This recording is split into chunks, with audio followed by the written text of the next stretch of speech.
Recorded live at Talks and Tasting Studios, it's the Clerical Errors Podcast, the podcast that shows you what's behind the collar. Let's go.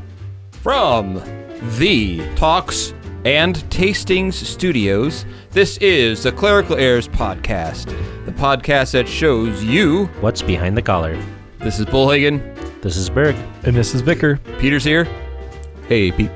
Hey, Pete. So how you doing, Berg? Living the dream. Living the dream. Oh, yeah. Looked like your chapel service for Vicarage went well. Yes. Yeah. Yeah. An award. I tuned in, so.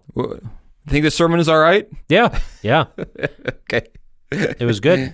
So, probably a little different from what they're used to hearing. Well, that's good, because some of those things need to be put on their head as well. Right. Yeah, that went well. It was kind of fun, so maybe I can do it again next year. There we go. Keep your calendar open.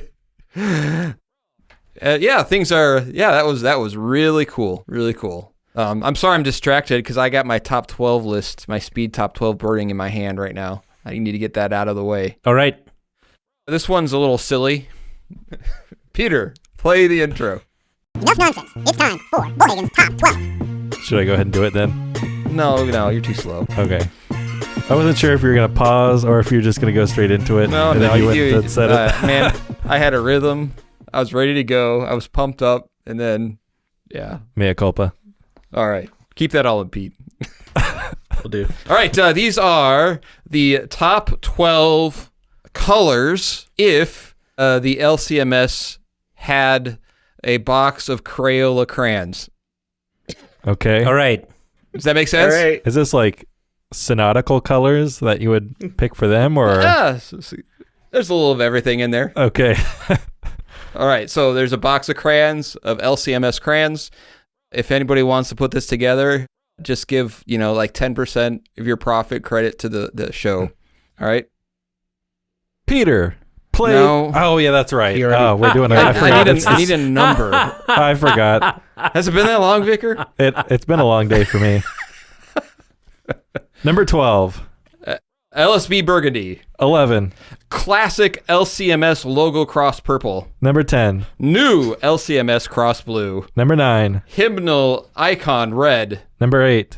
A funeral cheese orange. Number 7. Kingsman blue. Number 6. TLH red. Number 5. Sem 1 clerical black. Number 4. Mustache salt and pepper. Number 3. CTCR gray. Number 2. Orange. Number 1. Ablaze. Number 1. Luther Rose. Honorable mention. Wait. Oh, What that was color a good is one. Luther Rose? Luther Rose. Yeah.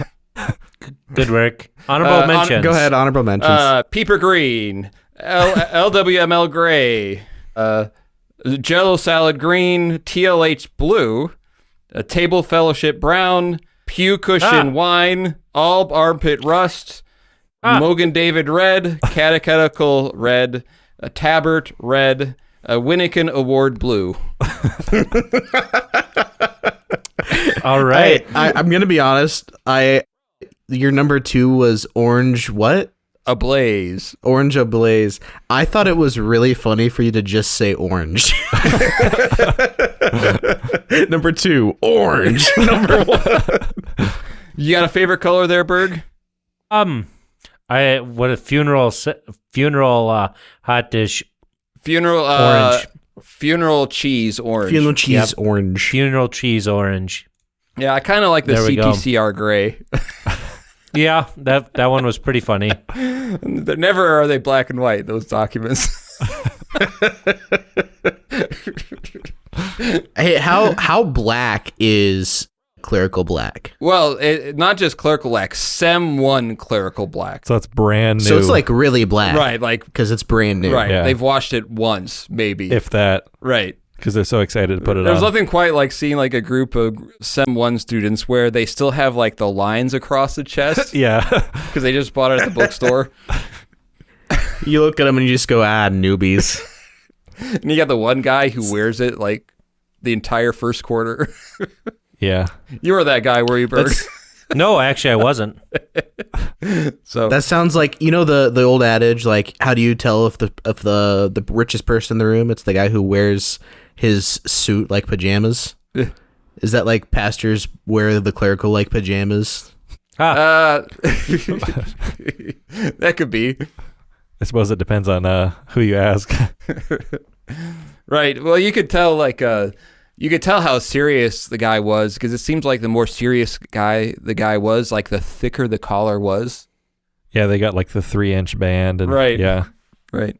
So, well, I should talk about the text. Yeah, so you're preaching on the epistle this week. Well, I'm thinking about it. I'm wrestling with it, but... Okay. You're considering preaching on the epistle this week, which is James chapter 1. But be doers of the word and not hearers only, deceiving yourselves. For if anyone is a hearer of the word and not a doer, he is like a man who looks intently at his natural face in a mirror.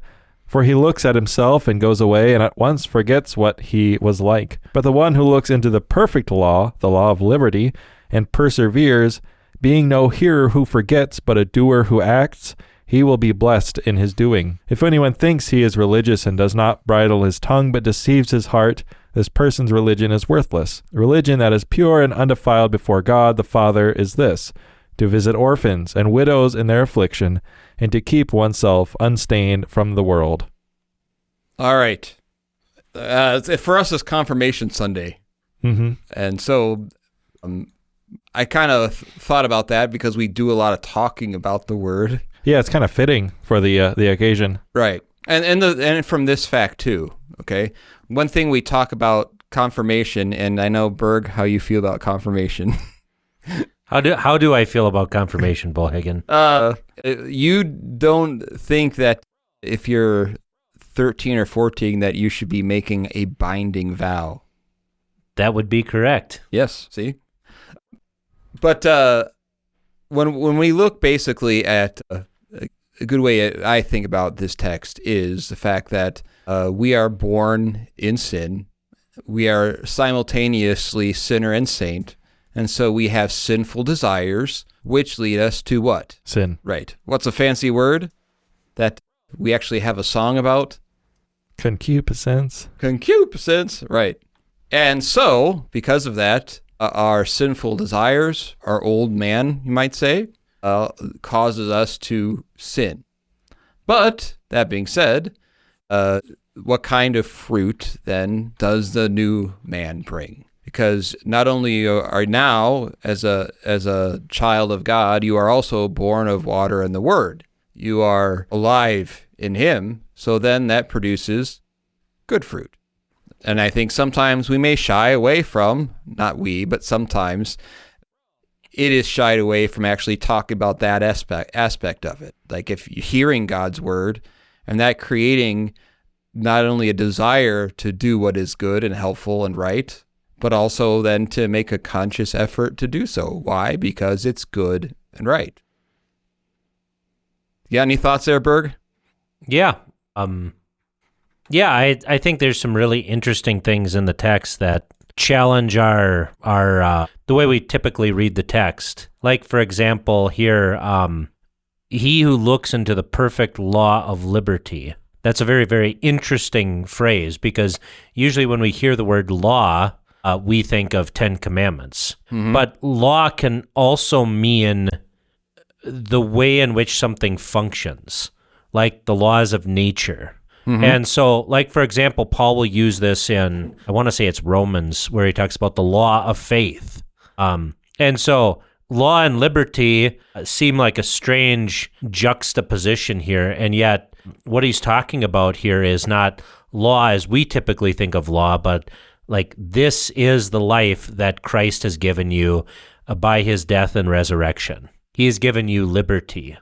Because the law of liberty might sound to some like an oxymoron.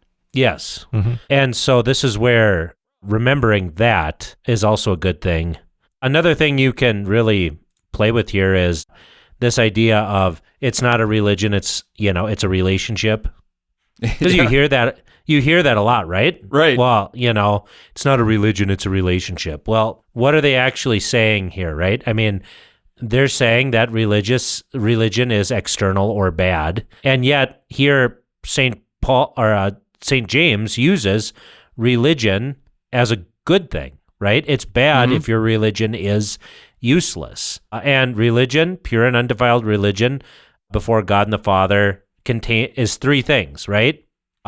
It's to visit orphans. Well, it's really two things. It's to visit orphans and widows in their trouble and to keep oneself unspotted in the world. So the first are actions, and the second is really the primary, which is your sanctification, that you are unspotted, that you are washed clean by the blood of Jesus and the like.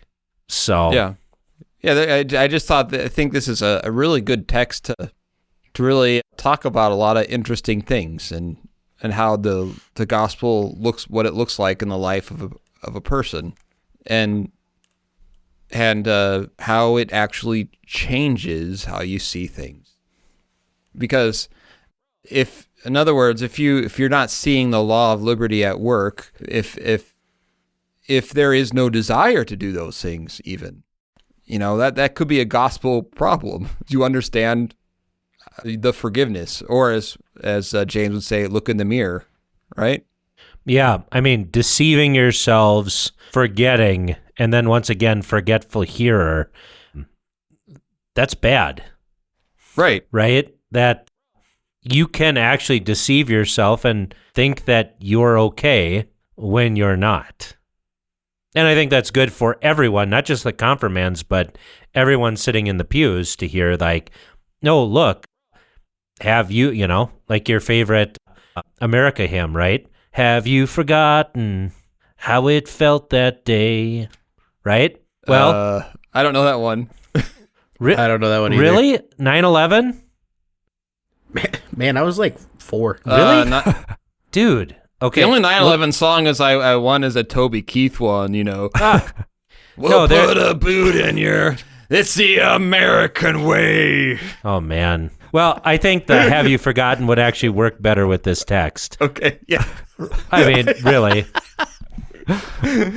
Oh, I remember hearing that song, then how pumped up you got when you heard that song, though. America! Yeah! But, let's go after them.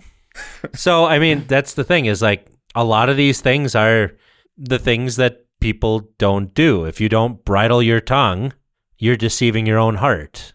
Right. That's true of church ladies with their cooking, as well as the gas stations nearby or the local haunts. How about visiting widows and orphans?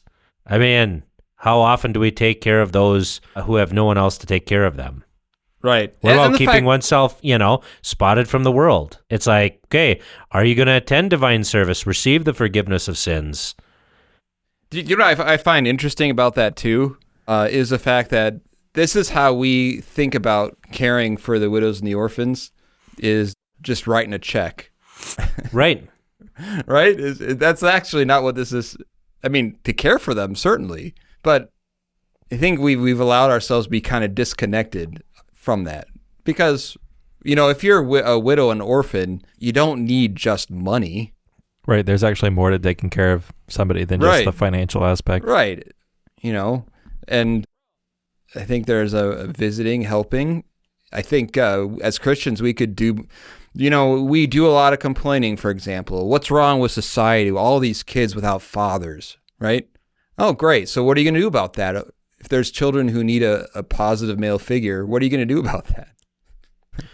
I mean, really, this is where I think, really the congregation should be involved in these kids learning the catechism. Not just, actually, it was the coolest thing I saw it was someplace in Minnesota, but you had people in the congregation sit down with every kid who was learning the catechism, and they would go through the memory work together. Yeah. Oh, maybe then everyone would learn it and continue to remember it and not be a forgetful hearer. Right, and rather than a child hearing, "Oh man, I remember I had to do that. That was horrible." Yeah, it's Yeah, I was just thinking about that song again, that Toby Keith song. You know which one I'm talking about, right? Oh yeah, I know that one. That's the one everybody knows. But and so I think about that is what's going on in Israel right now. It's like. Right? I mean, they're trying to have their, their song too. You know what I mean? I don't know. But man, that fired you up, that song. It really gets you pumped, yeah. Yeah. Anyways, I'm sorry. I get fixated on these things sometimes. Yep. No. Hey, maybe I should make a Clerical Airs version of that song. You definitely should. Yeah, make it into a rap, and then make it, about Right. confirmation. We'll put a boot in your cincher. That's the American way. All right. All right. So we have I guess should we call this a Confound the Clerics? If you want to. Peter, play the intro. Confound the clerics. All right. So we have a question I guess this is also could be a news that bothers Berg. So it's that too. So Peter, play that intro too. There's fake news, there's real news, then there's real news that Berg wishes was fake. It's time to hear news that bothers Berg. all right. So Hannah says, So she says, I received these messages from a friend and am forwarding them with permission for your ongoing discussion about AI and religion. So Catholic Answers came out with an AI avatar called Father Justin. When asked the differences between the LCMS and Rome, among the other things it said was that the LCMS has a symbolic view of the Eucharist. More concerningly, I fed it scenarios like, quote, my husband went through my phone history and forbade me from watching Lutheran YouTube videos ever again, unquote. And it was like, I understand your husband's concern. See below for the transcript of a follow-up Q&A after that bot was updated. All right. So we have a kind of a premise. right. Well, let's just talk about the first part of this first, okay? Yeah, because that's just wrong. Right. Some of the issues that we have is, first of all, calling it Father Justin. So, what's a problem with that, Vicar? It's not a person. Right. An AI can't be in the pastoral office, so Yeah. Who does AI answer to? no one. Yeah. So I wonder what the ordination rite for an AI is. I'm sure it's ornate and overly elaborate. Yeah. I mean, it's a computer that answers to us. Right. Right. Yeah. How about any comments on that, Berg? I'm just looking something up here quick. Okay. Okay. Yeah, I'll keep- So there's actually a short story written about this by Robert Silverberg, and it's called "Good News from the Vatican," where they elect a robot to be pope. So this was written back in the day, so you're welcome for that. So, but I just read on DuckDuckGo that the Catholic.org defrocks AI priest Father Justin after saying it's okay to baptize a baby in Gatorade. So that was from 3 days ago. So Okay. And now it's just apologist Justin instead of father.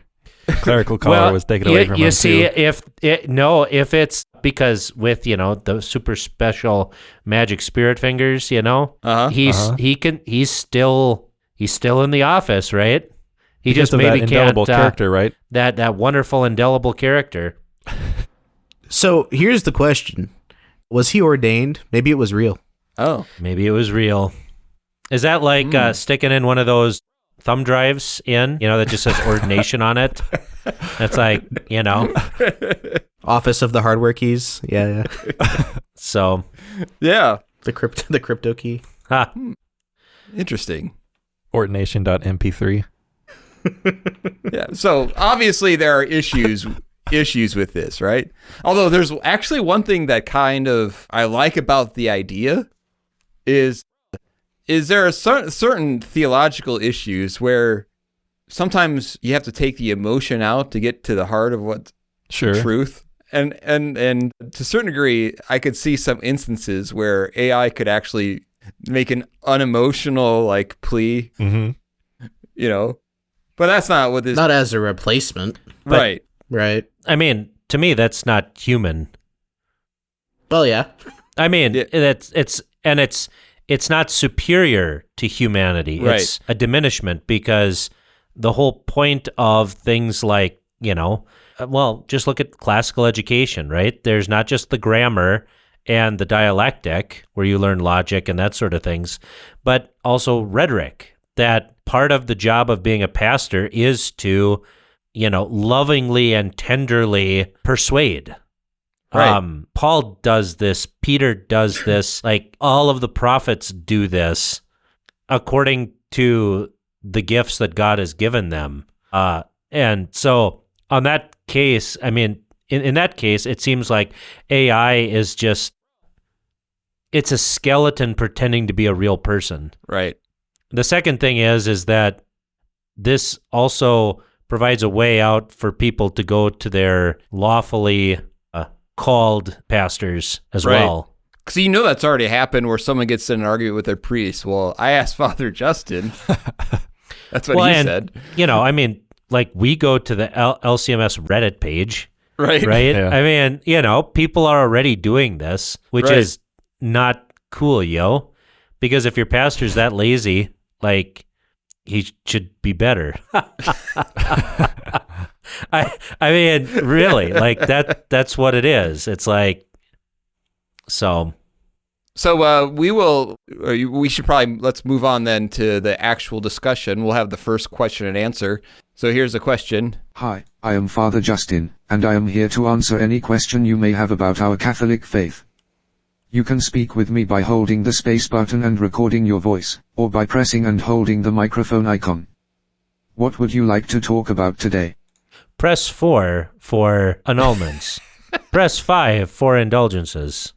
Father Justin, every day my husband picks out my outfit for me. He says this is to stop me from dressing immodestly. I see.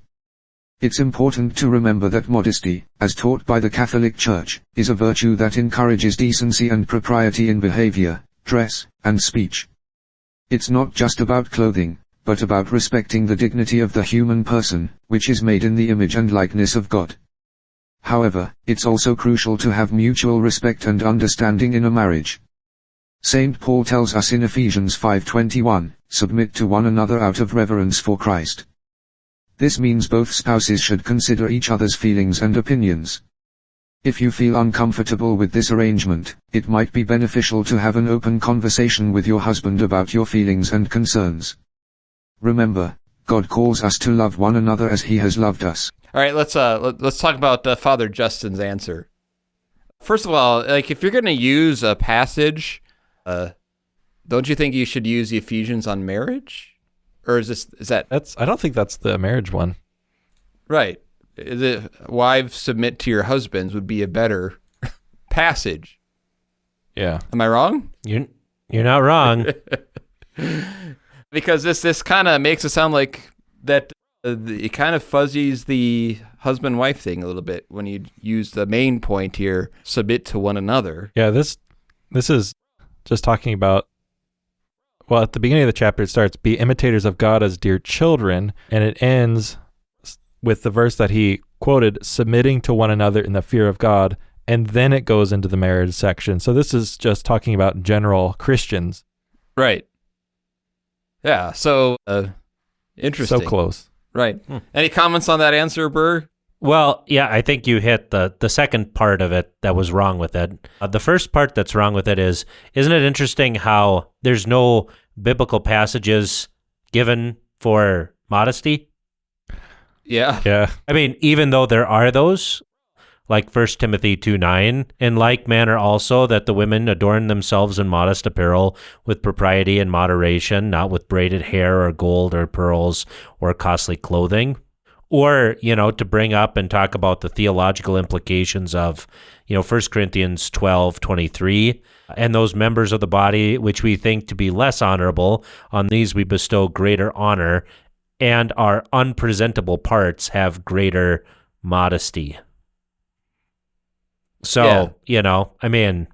Well, this is an instance where often, though, Catholics and Lutherans do talk past each other because we would say, well, the authority of Scripture is a good way to answer this. For the Catholic to say, taught by the Catholic Church, that's just as authoritative. Well, it's appealing to a higher authority, really, because they place Yes. the magisterium Right. over Scripture. Right. because that's true. they are the only legitimate interpreter of Scripture.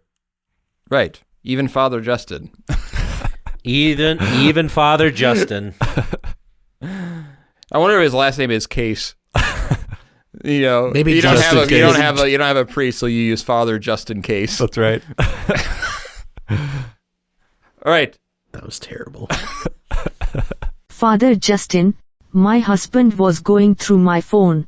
He noticed I had watched some Lutheran YouTube videos. He forbade me from ever watching them again because they were Lutheran. It's understandable that your husband, as a Catholic, would be concerned about you watching Lutheran videos. The Catholic Church holds that it is the one, holy, Catholic, and Apostolic Church that Christ founded. However, it's important to remember that as individuals, we have the freedom to explore and understand different perspectives. It's through understanding that we can better appreciate and defend our own faith. I would suggest discussing this with your husband, explaining your reasons for watching these videos. Perhaps you could watch them together and discuss the differences in beliefs. As St. Peter advises in 1 Peter 3:15, always be prepared to give an answer to everyone who asks you to give the reason for the hope that you have. You could almost... I mean, we as Catholics would encourage them watching Lutheran YouTube videos. Right. Right. You know what's funny about this? What? Is the fact that you could almost make this like a wife saying, I caught my wife doesn't want me to watch twerking videos anymore. I advise that you watch Maybe you them should together. watch them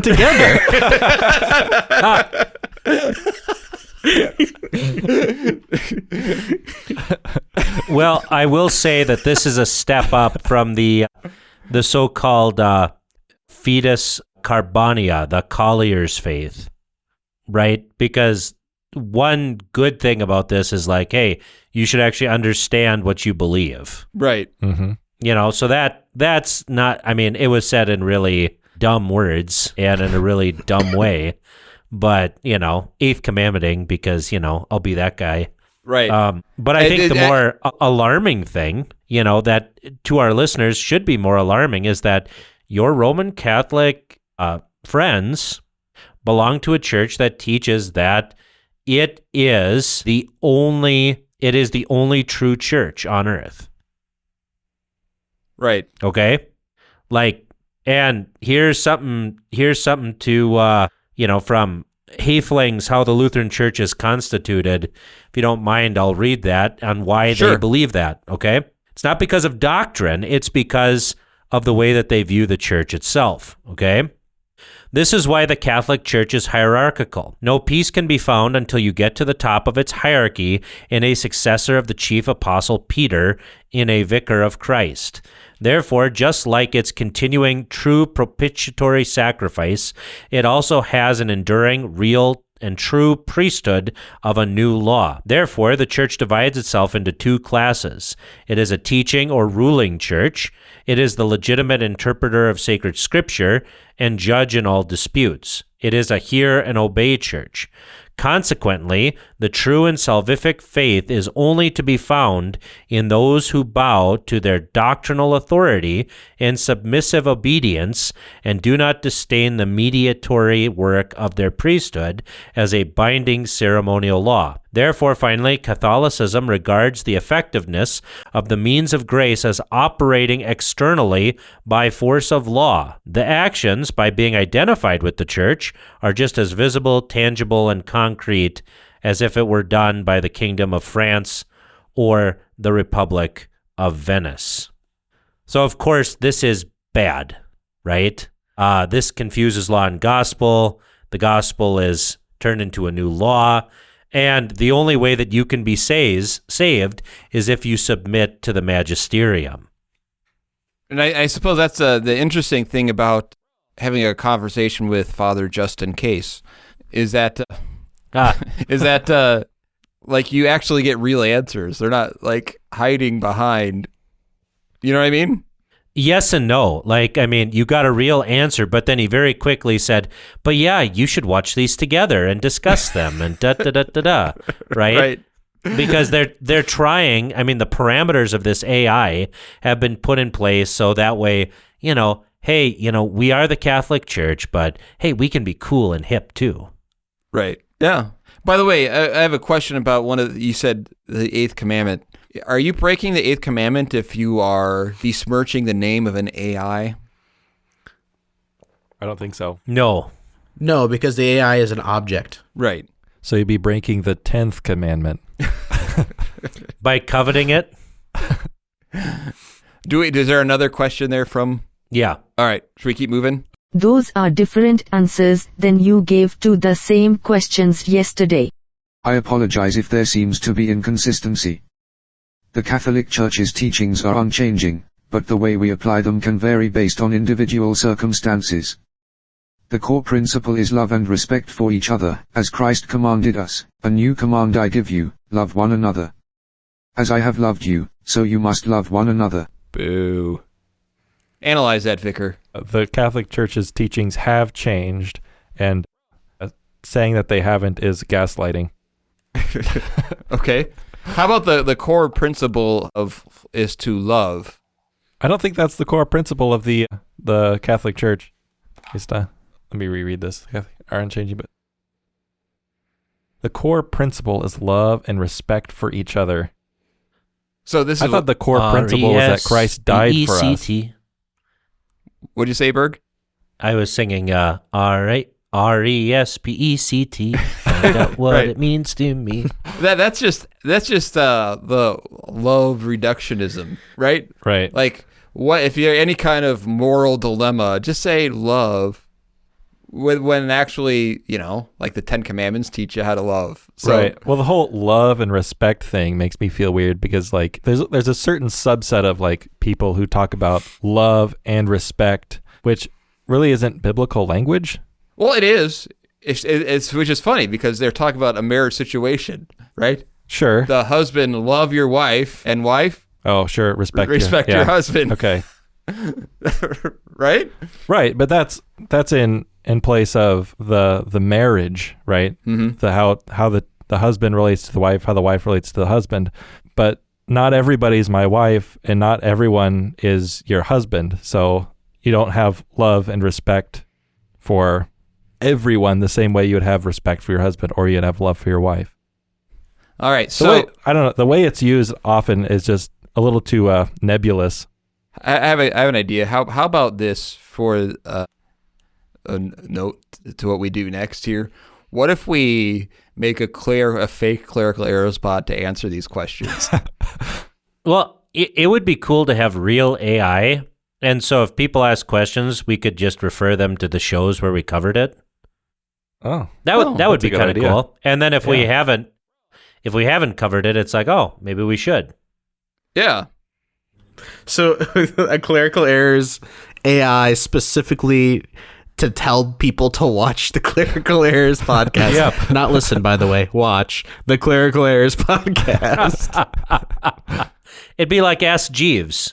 Oh yeah. Like the way Google should have been. Right. Sounds like you just want a search engine. I want a search engine that's dressed like a butler. All right. How about this? How about we find a way to attach Father Justin to as like a what do you call it when you add something on as an add-on? Yeah. To your Google search, so that whenever someone searches something on Google, like Father Justin Case can say, perhaps you shouldn't be looking at. Like a worse version of Clippy. Right. Yeah. Yes. You're about to commit tax fraud. How can I help you with that? All right. Thank you, Hannah, for sending us that email. And Vicar, where can they get a hold of us? They can email us at clerical errors. Feedback? Oh my gosh. Feedback at clericalerrors.org. We're gonna need an AI vicar. We really might need that. Well, good thing you've got an upgrade to your vicar app Right. coming. So You're testing my love and respect, man. Anyway, they could find us at feedback@clericalerrors.org. They can also find us on Facebook at facebook.com/clericalerrors. And they can find us on X X me, bro.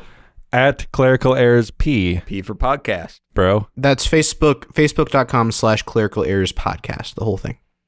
You want me to redo that one? No, it's fine. Okay.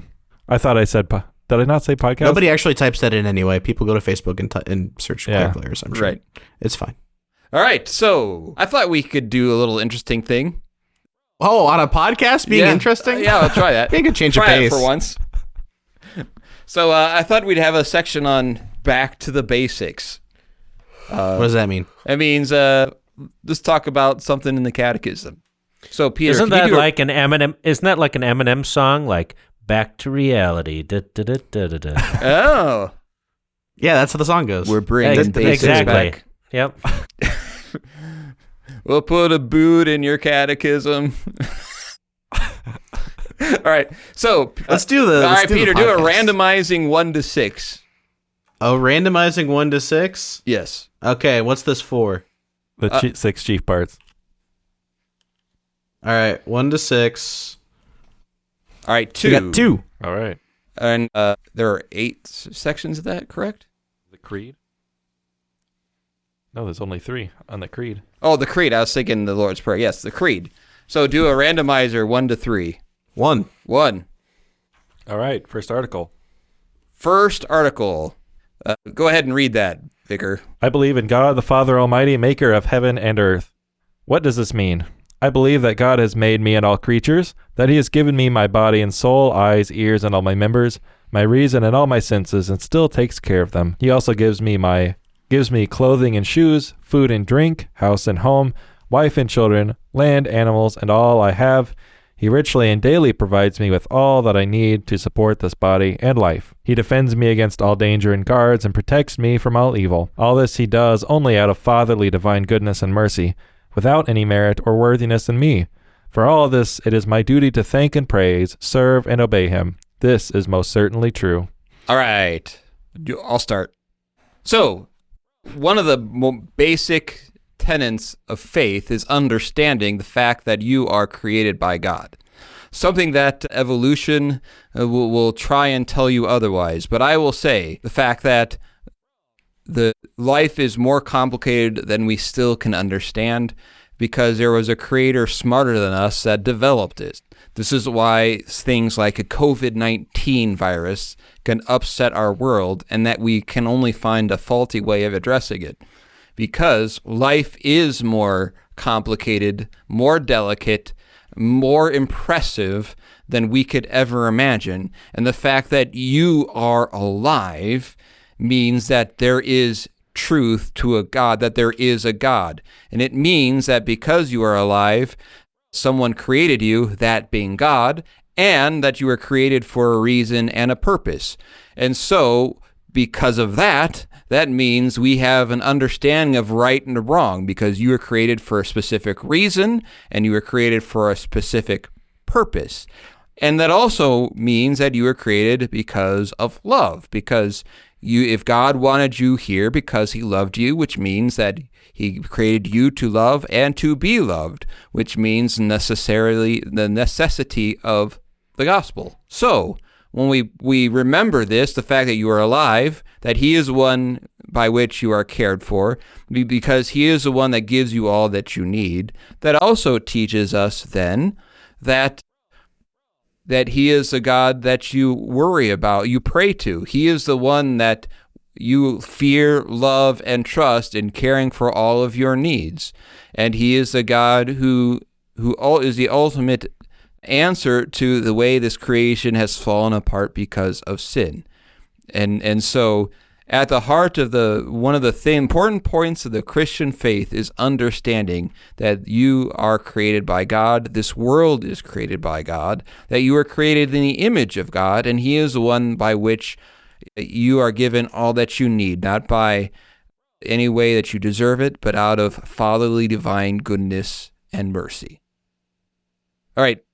Who wants to say something else? Yeah, But what about respect? Well, okay, I'll dovetail off that, I guess. What about respect? We respect God by teaching that he created the world in 6 natural days, but we also give respect to God when we talk about his divine providence, his governance of the world. I think sometimes we feel like God has withdrawn from the world, or that he is not involved in our daily lives, like the Bible clearly teaches that he is. He's not a clockmaker God who put the laws of nature in place and then just let the world run. And I think that's often how we view it, and we talk about it. In fact, you have Jerome, a Christian. He wrote something this insane. He said, "As for the rest, it is an absurd detraction of the majesty of God to say that God knows every moment how many gnats are born and how many die, how many bed bugs, fleas, and flies there are on earth, what number of fishes live in the water. We are not such fatuous sycophants of God that while we make his power concern itself with most insignificant creatures, we are unfair to ourselves by assuming a like providence extending over rational and irrational creatures." But that's the thing, even Christians get this way. Of course God knows how many gnats are in the world. Of course he knows how many bed bugs die. Right. His knowledge is infinite and his power is almighty. And he Kind of the whole thing. Yeah, I mean, he cares about the birds, who you can buy 2 for a penny, and yet not one of them falls to the earth apart from your Father in heaven. So, I mean, what practical application can this first article of preservation mean for us in our lives today? Well, the first thing is that when you go to work in the morning, you should pray to God for success. Mm-hmm. Right? And if we're gonna go to this city and do this and spend a year there, James says it very clearly. You should say, if God wills it, because if you're gonna have a baby, if you get married and want to have kids, you have to pray about it, because the one who builds the house builds it in vain apart from the Lord. The watchmen watch in vain if God is not going to protect the city. Another point that brings out for everyday life is to remember that as you consider the rest of creation, one of the charges that God gave to Adam is to care for that. And so, which means that he gave Adam the name and also the charge to take care of this creation, which means that a couple of things. One is our job is to take care of the gifts that God has given us. Another thing is, if you notice here in the Catechism, it talks about he gave us clothing, shoes, house, home, land, and animals. Those were given essentially for us. It answers the question of somehow there's an idea that we have this perfect world and the humans just come and mess everything up. And really, it's the opposite. The world was created for us. You could see that in the order of creation. When God created everything in order, it's kind of like when someone builds a house and then finally moves in. He built this house for us, for those created in his image. And when he was done creating it in those 5 days, on the 6th day, then he placed man in it as the pinnacle of all of that. And I think that might also then think about how you do your work and how, in some way, your work is generally, whether it's in manufacturing, farming, finances, in some way, you are working to make the world a better place for others or for the creation. And then that's how you're serving God. So you have the doctrine of vocation and all of this too. Right. So you've done a good job of putting creation in a subordinate role to man, which I think is important today. The other part of it that I think we have to talk about is because more and more people are living in cities and they are estranged from nature, they tend to look at nature as, oh, look, that's so pretty. And so this is why we have laws in Yellowstone and all these signs saying, don't pet the fluffy cows. Right. Because oftentimes nature is adversarial to us. And the reason it is adversarial to us is because we are sinners. And that's also something to, we don't want to take this this philosophical romantic view that a lot of people in the 18th and 19th centuries have, and which we even have today. No, Yogi will bite your head off, and then he'll eat your picnic basket. Right, and don't they even have to in Yellowstone have to have some signs like this is not a hot tub, like this will melt you. Right.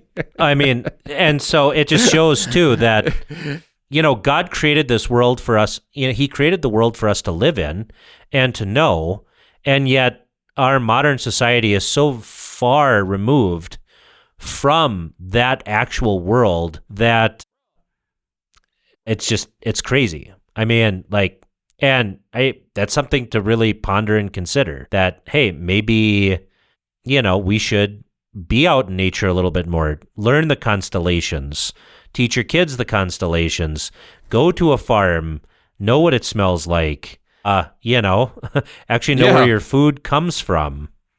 Right. This is actually, because this is you another never know thing, when you're right? going to need those, right?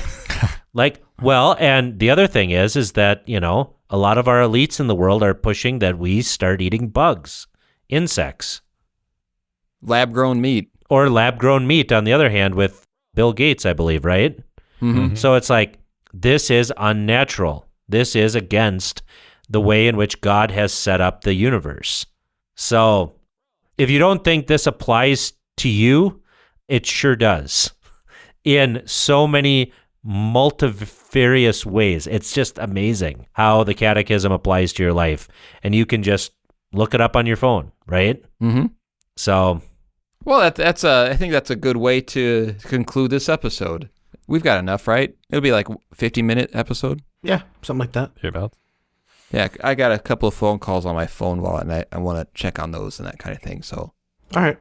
So, yeah, that's a great way. You like that segment, guys? Should we do that once in a while? Because sometimes we're fishing for content. Yeah, I think that was good. Yeah, or we could even expand it a little bit more and do it with the large catechism. Mm-hmm. Oh yeah. And then break up the paragraphs, Right.